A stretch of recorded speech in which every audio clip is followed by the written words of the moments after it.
Alors bonjour, là aujourd'hui je vous présente, un texte, donc c'est toujours un peu sur la même thématique, c'est, toutes ces facettes de nous que nous cachons à nous-mêmes et donc aux autres.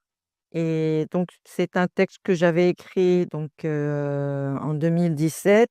Donc, là je vois bien que nous sommes dans une nouvelle période de notre, existence où là on a vraiment envie d'être dans nos vérités, d'être dans notre, plein potentiel. Alors je ne sais pas si c'est lié à l'âge que j'ai, mais je l'observe quand même aussi beaucoup chez les jeunes, ce besoin de changement, de vérité, d'authenticité. Donc en tout cas, ce sujet, moi, il me tient vraiment à cœur et donc, comme je l'avais écrit en 2017, je pense que il a sa raison d'être toujours, c'est toujours très actuel. Donc ça s'intitule «L'imposteur, créateur d'illusions». L'imposteur est en chacun de nous, il est capable de nous faire croire ce qu'il n'est pas. L'imposteur croit être ce qu'il n'est pas, il se ment à lui-même et donc par ricochet à nous-mêmes. L'imposteur est souvent de mauvaise foi, il reconnaît rarement ses torts. L'imposteur cache ce qu'il n'aime pas en lui, ses petites et grandes imperfections, ses travers, ses complexes, ses peurs, en nous accusant de ce qu'il ne veut surtout pas voir en lui. Surtout, ne démasquez pas un imposteur, il risquerait de vous en vouloir beaucoup. Et le comble dans tout ça, c'est que nous ne sommes pas. Enfin, nous ne sommes pas. Si, nous justement, nous sommes tous des imposteurs. Dès qu'il y a identification ou cristallisation d'un personnage qui n'est pas nous. Nous créons l'illusion alors que nous sommes que des apprenants imparfaits. Nous, nous pensons que dans ces cas-là, tout va bien si nous sommes tous des imposteurs.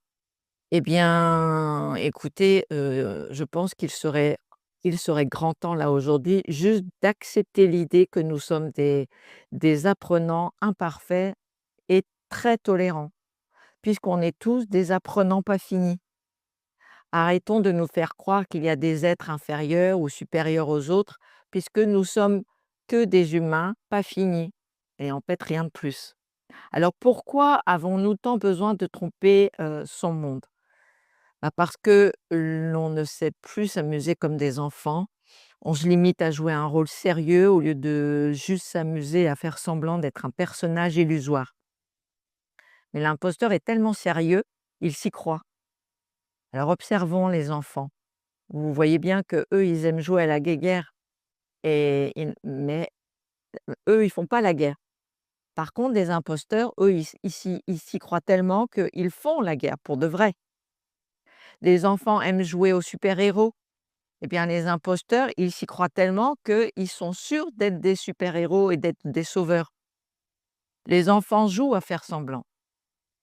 Eh bien, les imposteurs, eux, ils sont convaincus d'être ce qu'ils sont ou s'identifient à ce qu'ils ont. Donc si moi, alors je vais prendre mon cas, hein, parce que moi aussi je suis un imposteur, hein. Donc si je prends mon cas et que je me sens minable au fond de moi et que je veux le cacher aux autres, alors, je pourrais très bien me cacher derrière un statut, un titre, un diplôme, un faire-valoir ou bien l'exemple très cliché, une grosse voiture, tiens. Une grosse voiture, une belle voiture neuve, eh bien tout ça, ça pourrait être, utilisé pour camoufler la faille et je finis par m'identifier à ma grosse voiture neuve flamboyante, à mon diplôme ou à mon statut et par magie, eh bien, je suis plus, la minable, au plus profond de moi, non, non, pas du tout. Alors là, je suis dans l'illusion de ma toute-puissance, là, je suis devenue l'objet de mon illusion et l'objet de mon illusion, eh bien, c'est moi, voilà, c'est moi, je suis sûre que c'est moi et il a colmaté mon sentiment minable que je me cachais à moi-même, donc aux yeux des autres et c'est l'illusion qui fait croire que mon sentiment d'être minable a disparu. Bah oui, ça n'existe plus, c'est c'est mis dans un tiroir, disparu. L'inverse est tout aussi vrai. Je peux aussi cacher le génie qui est en moi, en me faisant croire que je ne suis qu'une minable et rien d'autre. Et là, je m'identifie à mon rôle de maman bonne à tout faire, bonne à rien, enfin voilà, je ne suis rien. Bon alors là maintenant c'est bon quoi, maintenant je j'accepte toutes ces facettes de moi, je ne les cache plus et là je me dis que je suis bah non, je suis une super maman par exemple parce que j'ai des enfants, je suis une super maman qui fait de son mieux, qui aime s'amuser avec ses enfants. Non mais là il est temps qu'on arrête, hein, de nous couper, de nous amputer, de enfin voilà. C'est bon, on devient entier, hein et donc s'il y a un imposteur en moi et en chacun de nous, eh bien c'est OK. Maintenant que je sais ça, je fais comment pour ne plus en être un?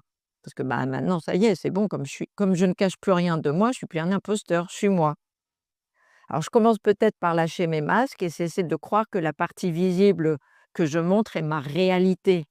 La réalité en fait, elle est multiforme, elle est infinie.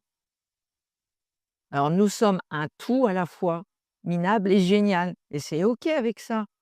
Et tant que l'on ne l'assume pas, ben, l'imposteur nous enferme dans l'étroitesse de notre propre prison, notre sérieux plombant. Et ben oui, ça nous plombe.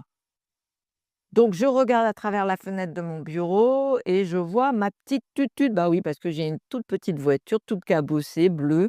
Parce qu'à l'époque, en 2017, elle était bleue et toute cabossée. Et bon, bah, c'est vrai qu'entre-temps, j'ai changé, mais je me suis toujours pas identifiée à ma voiture, hein, c'est bon. Et à défaut d'avoir une grosse voiture neuve flambante, flamboyante rose fuchsia, bah, non, elle est pas fuchsia, elle est noire ma voiture. Et et ben, je suis rassurée. Ouf, je ne suis pas ma voiture. Ben non, je ne suis pas ma voiture, je suis tout ce que je veux être en fait, je décide d'être, je sais pas moi, je fais comme si j'étais la super, psychothérapeute, la super, psychothérapeute de l'Orient, bah, j'y crois, mais évidemment, je m'identifie pas à ça. J'essaye de faire de mon mieux, j'ai envie de faire de mon mieux, j'ai envie évidemment d'accompagner au mieux les autres parce que voilà, j'ai envie de donner le meilleur de moi. Mais c'est OK si je ne suis pas la meilleure, je donne juste le meilleur de moi. Donc aujourd'hui, je décide de me prendre pour, une scientifique. Bah tiens, je vais me prendre pour une scientifique. Je fais comme si j'étais une scientifique qui fait une thèse sur l'imposture. Bah oui, je me permets de faire une thèse sur l'imposture. Et ouais, je me crée l'illusion, mais c'est OK. Je me crée l'illusion, mais je sais que ce n'est pas moi. C'est juste que je m'amuse, voilà, ça m'amuse, ça m'anime de jouer à la scientifique. Parce que moi, j'aurais adoré être payée pour faire de la recherche. Ben oui, je vous avoue, j'aurais adoré faire de la recherche. Être payé pour ça, vous voyez? Observer, analyser, vérifier, expérimenter, écrire, trier les informations, enfin ça, j'aurais adoré. Eh bien, à défaut d'avoir le diplôme et le salaire qui va avec, bah, je suis une femme qui fait comme elle peut. Bah oui, je fais comme elle peut avec les moyens qu'elle a. Et c'est vrai, je ne suis pas payée pour ça. Ah oui, je ne suis pas payée pour ça, mais en attendant, eh ben oui, je m'amuse. Et comme dirait si bien Balou, dans la vie, bah, il ne faut pas s'en faire. Il suffit du strict nécessaire et une bonne âme d'enfant et et beaucoup d'imagination. Eh ben oui, je suis remplie d'imagination, je m'amuse avec ça et donc je m'arrête là avec ce texte intitulé «L'imposteur, créateur d'illusions». Au plaisir d'échanger avec vous, de lire vos commentaires parce que ce serait vraiment, super, moi ça me stimulerait, ça m'inspirerait de voir vos commentaires et s'il y en a pas, eh bien écoutez, je continue quand même à présenter mes textes parce que moi, en attendant, ça m'amuse bien et j'adore ça.